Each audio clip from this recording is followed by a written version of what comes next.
네, 귀한 찬양 감사합니다. 네, 자주 이렇게 하시면 좋겠네요. 네, 아멘. 예.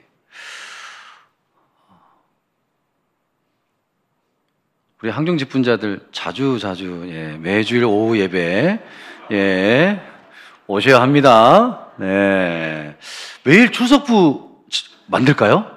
만들어야 되겠네 보니까 만들어야 되겠어요. 예. 네, 두 아들을 둔 어머니가요, 어느 날 장날에서 사과 10개를 사오셨습니다. 그 사과는 좋은 맛있는 깨끗한 사과도 있었지만 벌레 먹은 사과도 있었어요. 그래서 이 두 아들에게 똑같이 5개씩을 이렇게 나누어서 주었습니다. 그래서 이 사과를 먹는 두 아들을 관찰했지요.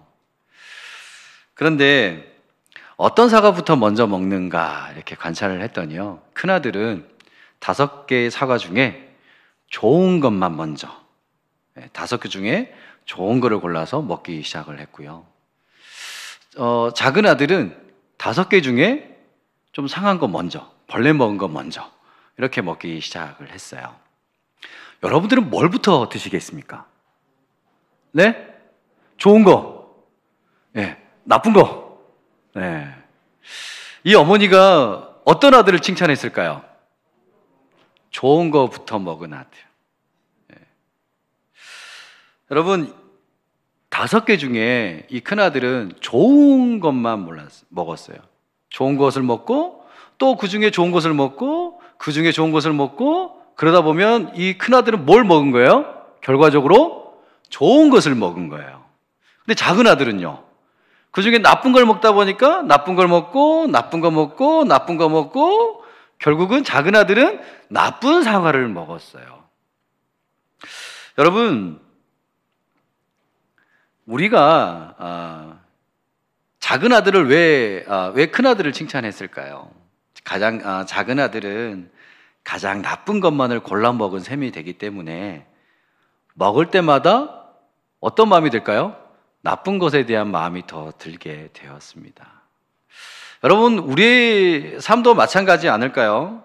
똑같은 세상, 똑같은 환경, 그런 삶을 우리가 살아가면서도 여러 가지 희노애락을 겪으며 똑같은 인생살이를 살아가는데도 어떤 사람은 밝은 면을 찾아가면서 살아가는 인생이 있는 반면에 똑같은 사과를 먹으면서도 나쁜 것만 골라 먹었다는 둘째 아들처럼 같은 환경 속에서도 불평과 원망과 다툼과 짜증 속에 살아가는 사람이 있습니다.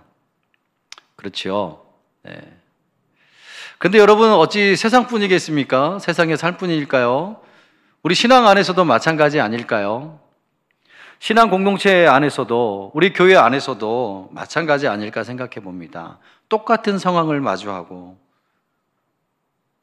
똑같은 상황이 주어졌을 때 그 상황을 문제로 보느냐, 아니면 그 문제 속에서 밝은 면을 찾으려고 하느냐 하는 우리의 시각에 따라 상황이 달라지게 될 것입니다.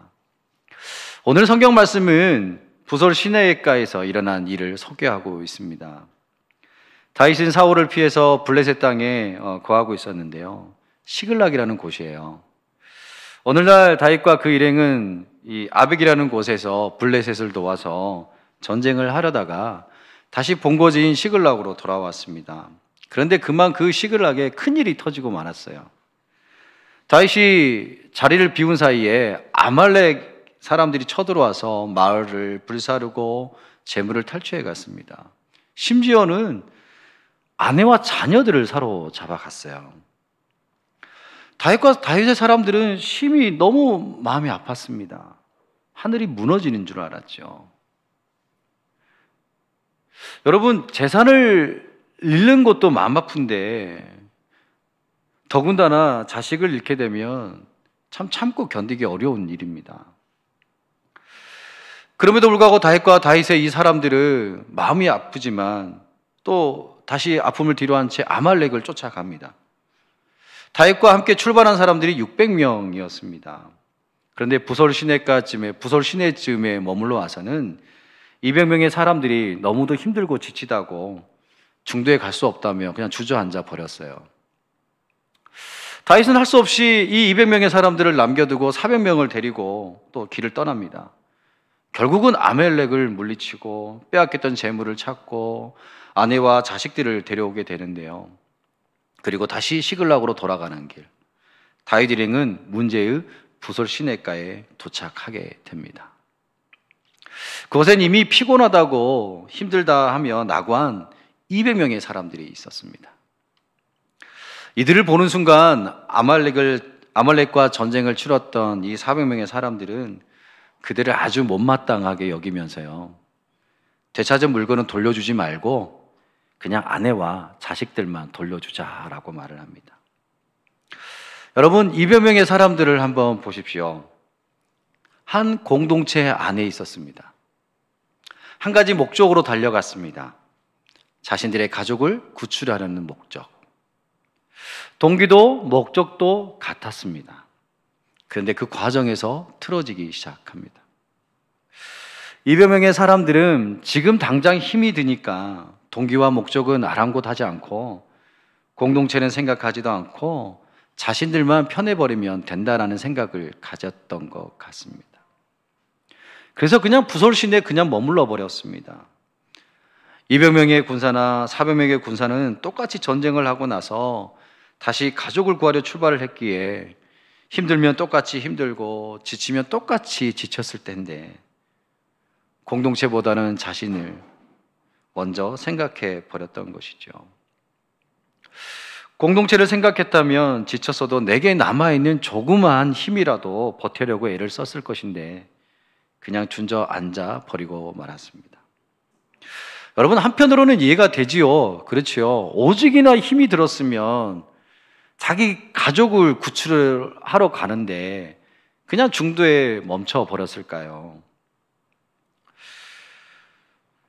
그러나 이 남은 200명은요, 공동체가 흔들리게 하는 구심점이 되고 맙니다.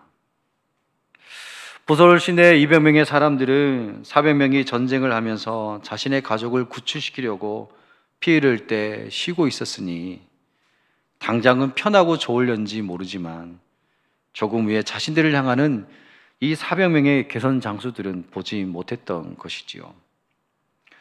여러분, 교회 공동체 안에도 부솔 시내에 남은 200명과 같은 분들이 있을 수 있습니다. 부솔 시내가처럼 전쟁 때문에 너무 힘들어 쉬는 것은 아니지만 이런저런 이유로 200명의 대열에 합류할 수도 있지요. 그 중에서 하나님께서 세워주신 우리 김해교회 공동체에서 공동체의 목적을 따라 열심히 봉사하고 섬기다가 지쳐서 이제 못하겠다라고, 목사님 내년엔 쉬고 싶어요, 주저앉는 200명의 부솔 시내에 남은 분도 있을 수 있습니다. 사람은 감정의 동물이기에 관계 속에서 상처의 흔적 때문에 지쳐서 주저앉을 수도 있지요. 신앙의 연수가 깊어지면 교회 공동체의 문제점들을 보면서 열정이 식어버릴 수도 있고요. 아니면 주변을 보면서 우리 교회와 다르게 더 아름답게 성장해가는 다른 교회 공동체를 바라보면서 우리 교회도 저렇게 되었으면 좋겠다 생각하지만 내가 그렇게 하는 것은 부담스럽기에 그냥 모른 채 하며 주저앉을 수도 있습니다. 어떻게든 교회를 아름답게 만들어가는데 동참하고자 하지만 내가 할 수 있는 것이 아무것도 없다라고 생각되어 주저앉은 분들도 있을 것입니다. 그러나 똑같이 하나님 나라라는 한 목적을 가지고 출발했지만 중도에 머물러 400명의 개선장군 대열에 합류하지 못하고 승리를 만끽하지 못하고 포로로 잡혀간 가족을 보았을 때 주저앉아 버린 자신들의 모습에 대해 얼마나 후회가 밀려오지 않았을까요? 사람은 추억을 먹고 산다고 합니다. 참 추억이란 말은 참 좋은 말인 것 같기도 해요. 그런데 추억은 현재와 미래를 말하는 것이 아닙니다. 과거를 말하는 것이지요. 이 추억은 인간만이 누릴 수 있는 특권이지만 대부분의 사람들은 이 추억을 회상하면서 그리워하기도 하고 후회하기도 하지만 대부분 후회가 많이 남습니다. 연세가 많으신 분들은 다시 청춘으로 돌아갔으면, 젊은이들은 다시 내가 학생이 된다면, 사회적 영향력을 펼치고 싶다면, 내가 다시 힘있고 능력이 있다면 생각하면서 그리움과 후회를 갖습니다. 여러분, 신앙생활도 마찬가지 아닐까요? 내가 처음에 예수님을 만났을 때 그 열정적인 모습이 내 안에 있었는데, 내가 여전히 주님께서 주신 그 능력이 내 안에 있었는데, 그때가 참 좋았는데, 예전에는 교회 오는 것이 너무나 즐겁고 기뻤는데, 교회 일이라면 밤새는 줄 모르고 그렇게 즐겁게 헌신했던 적이 있었는데, 교회 일만큼은 두 번째 가라면 서러워서 욕심내면서까지 일한 적이 있었는데, 이렇다 우리는 삶의 터전에서, 신앙 속에서 후회하는 것을 목격하게 됩니다. 바로 부설 시내에 남은 200명의 사람들이 이 나중에 구출된 가족을 보면서 의기양양해서 달려오는 400명의 군사들 앞에서, 당당하게 자신의 공로를 주장하는 400명의 무리 앞에서 안타까운 마음과 후회만이 가득합니다. 사랑하는 성도 여러분, 부설 시내 200명의 자리에 오늘 저와 여러분의 자리가 있지는 않는지 모르겠습니다. 200명의 자리에 있었다면 어디로 나가야 할까요? 400명의 자리에 나가야겠지요. 김해교회 2022년의 역사의 한 페이지에 아름다운 믿음의 벽돌을 한 장 한 장 쌓아야 하지 않을까요? 200명에 머물러서 후회하는 신앙의 삶은 되지 말아야 할 것입니다. 두 번째로 생각해 볼 것은 400명의 사람들의 모습입니다. 여러분, 400명의 군사들은 얼마나 힘이 들었을까요? 전쟁을 치르고 와서 다시 가족을 찾으려고 너무도 속이 상해 울음조차 나오지 않는 그 목매음을 가지고 그 목적을 향해 달려간 사람들.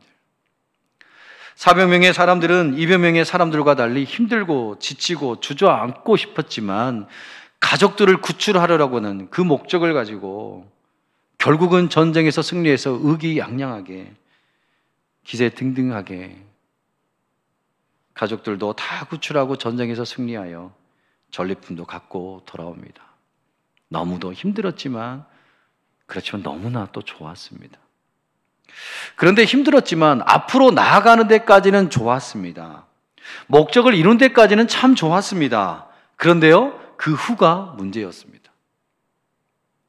훌륭하게 일도 하고요, 열심히 봉사하고 헌신도 하고 목적도 달성했지만, 부설 시내에 돌아와서는 남은 그 200명의 사람들에게 자신의 가족들은 돌려보내주고 자신들이 얻은 전리품은 줄 수 없다고 말을 합니다.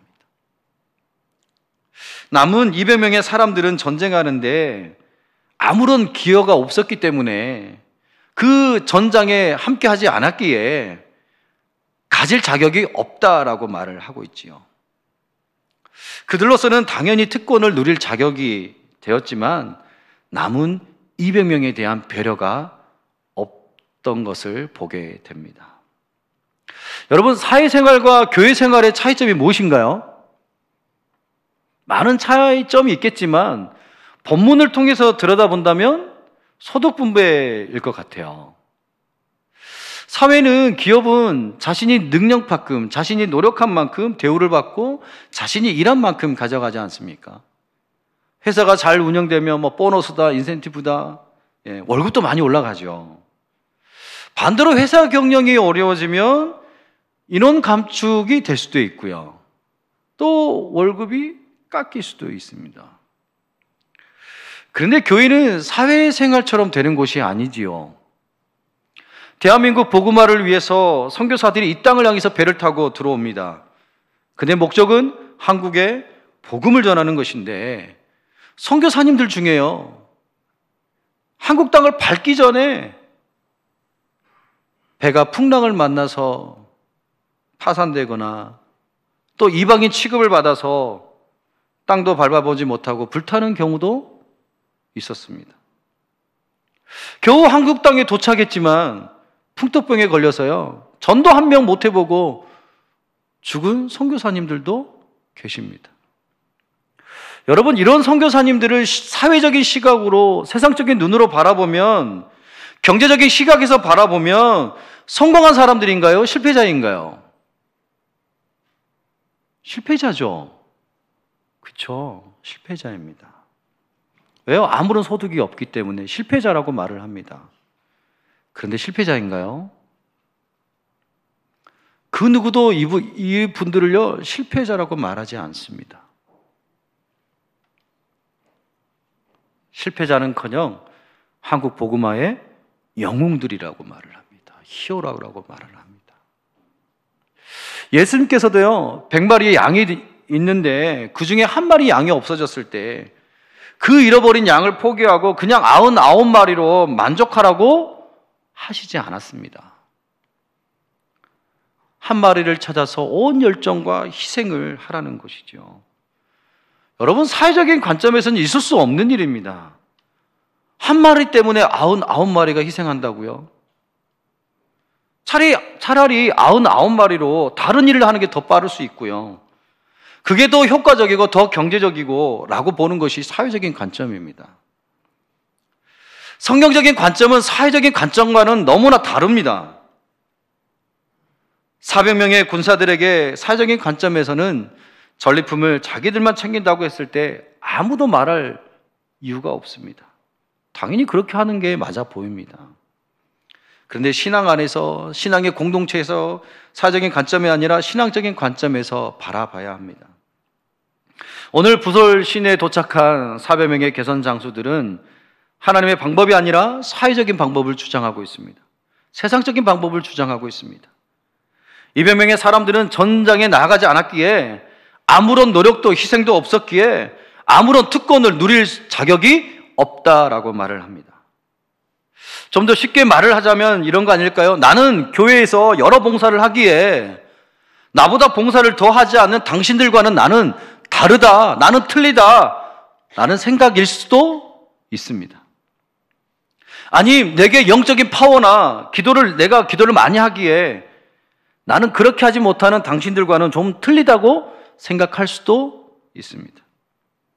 나는 전도도 많이 하고 헌금도 많이 하기에 그렇지 않은 당신들과는 난 좀 틀리다라고 생각할 수도 있습니다.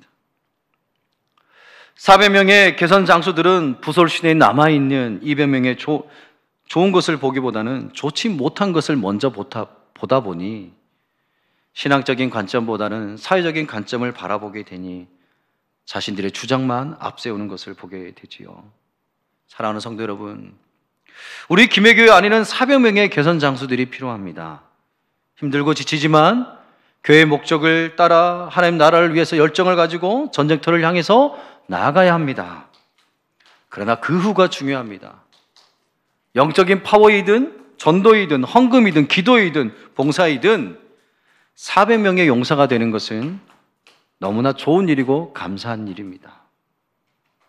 그러나 여러분, 부솔 시내에 돌아온 400명의 이 사람들처럼, 군사들처럼 생각과 시각을 가져서는 안 됩니다.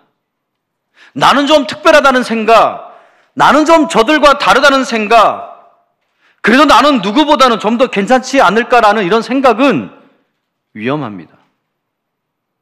우리가 하나님을 고백하는 신앙으론 모든 것이 다 하나님이 주셨기에, 오늘 여기까지 이르게 하신 것도 다 하나님의 은혜이기에, 그렇게 우리가 고백한다면 이들의 주장은, 이들의 생각은 맞지 않습니다. 하나님께 영광을 돌려드린다는 신앙적 고백이 우리들의 심령을 통해서, 우리들의 입술을 통해서 고백되어져야 합니다.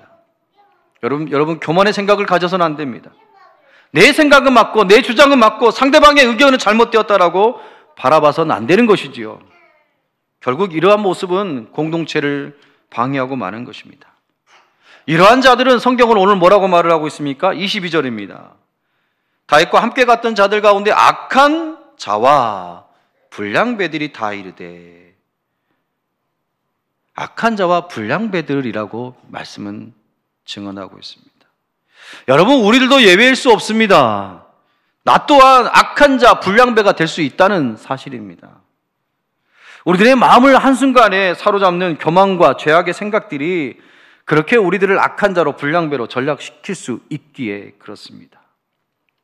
마지막으로 생각해 볼 수 있는 것은 200명과 이 400명의 첨예한 대립 가운데 한 사람이 등장합니다. 그 사람이 누구지요? 다윗입니다. 다윗. 오늘 예배에 특별히 우리 항중 직분자들 많이들 오셨는데요, 모든 분들이 다 다윗과 같은 사람들 되길 바랍니다. 아멘? 목소리 너무 작은데요. 다윗과 같은 사람들 되길 바랍니다. 아멘. 아멘. 다윗이 부솔 시내에 모인 600명의 무리를 향해서 이렇게 이야기를 합니다. 그 말씀이 23절과 24절에 나와 있습니다. 제가 말씀 봉독하겠습니다. 다윗이 이르되 나의 형제들아, 여호와께서 우리를 보호하시고 우리를 치러 온 그 군대를 우리 손에 넘기셨은즉 그가 우리에게 주신 것을 너희가 이같이 못하리라. 이 일은 누가 너희에게 듣겠느냐? 전장에 내려갔던 자의 분깃이나 소유물 곁에 머물렀던 자의 분깃이 동일할지니 같이 분배할 것이니라 하고. 아멘. 부솔 시내가의 분쟁 가운데 있을 때 다윗이 두 가지를 이야기하죠. 우리가 전쟁에서 이길 수 있었던 것은 하나님이 도와주셔서 그렇게 되었지, 우리의 능력이 아니라는 것을 말하고 있습니다. 군사들의 인간적인 생각과 마음은 이해하지만, 너희들의 수고가 있는 건 알지만 하나님이 이기게 해주셨고 하나님께서 보호해 주셨기에, 그 군대를 우리 손에 넘겨주셨기에 너희들 마음대로 이래라 저래라 할 수 없다라고 못을 받고 있습니다. 또한 뭐라고 말을 합니까? 24절 보니까 이 일에 누가 너희에게 듣겠느냐. 설사 너희들이 그런 말을 한다고 할지라도 그 남아있던 그 200명의 사람들이 너희들 말에 고분고분 듣겠느냐라고 말을 하고 있는 것이죠. 부솔 시내 공동체는 남은 200명과 전장에서 승리한 400명의 사람들이 존재합니다. 200명은 200명 나름대로 할 말이 있고 이유가 있었습니다. 400명 또한 400명 나름대로의 분명한 이유가 있습니다. 그런데요, 서로 자신들의 입장만 주장한다면 부솔 시내는 싸움의 장이 될 수밖에 없습니다. 자칫하면 한 목적을 가지고 출발했던 그 한 공동체였지만 서로의 입장으로 인해 공동체가 나누어질 수 있는 상황 속에서 다윗은 본래의 목적, 하나님의 공동체를 선포한 것입니다. 여러분 혹시 농촌의 모내기를 보신 적이 있으십니까?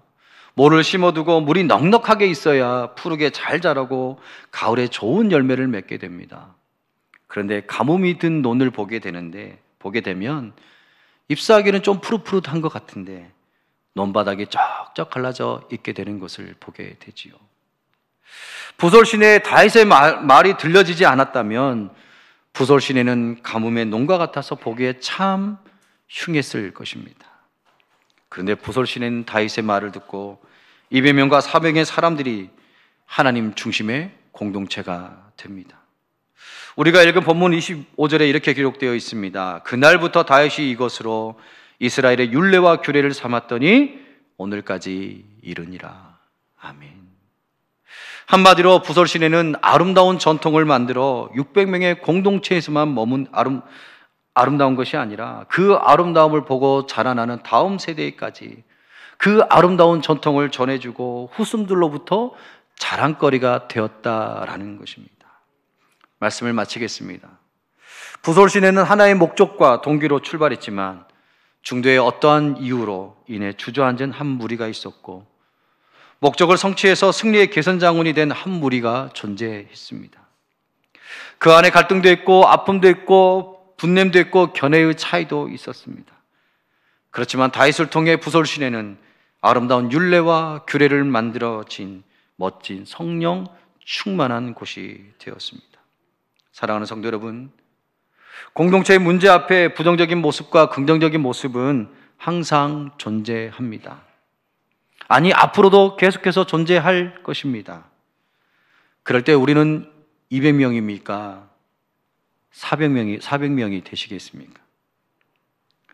우리 김해교회는 부솔 시내가의 600명의 공동체가 되어야 합니다. 힘들고 지친 사람이 있으면 안아주고 이끌어주고, 잘하는 사람이 있으면 격려하고 박수를 쳐주고, 앞으로 나가는 사람이 있으면 뒤에서 밀어주는 공동체가 되어야 합니다.